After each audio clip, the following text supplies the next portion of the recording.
संजू राठोड बनला Marathi इंडस्ट्रीतला Tony Kakkar. Bangles गाण्यावरून Sanju Rathod भोवती वादाचं वादळ.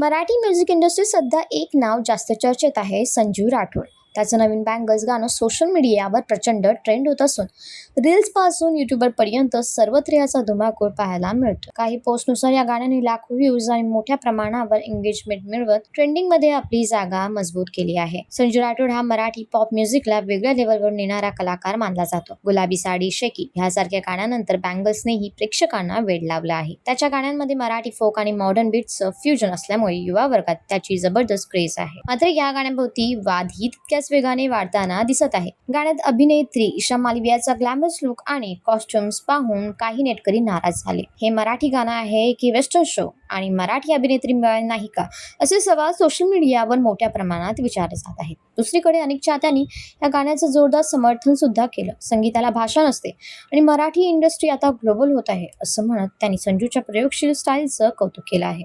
आता इतकंच नाही तर काही युजर्सनी संजू राठोडची तुलना हिंदी गायक टोनी कक्कर सोबत केली आहे.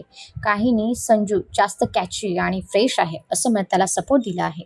संजूच्या गाण्यांवर आपली नाराजगी दाखवताना काही म्हटले की याची गाणी नुसती मुलींची कंबर, झुमका, ठुमका, लाली साडी, गाडी, बांगला, मुलींची चाल ह्या टॉपिक शिवाय काय दुसरे टॉपिकच नाही.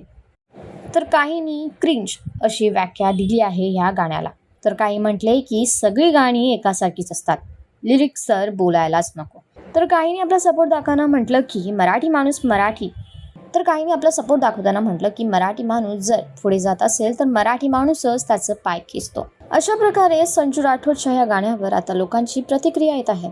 तुमचं काय म्हणणं आहे ह्याच्यावर आम्हाला कॉमेंटमध्ये नक्की सांगा आणि अशाच मराठी अपडेटसाठी आमचं चॅनल व्हायरल मराठीला सबस्क्राईब नक्की करा.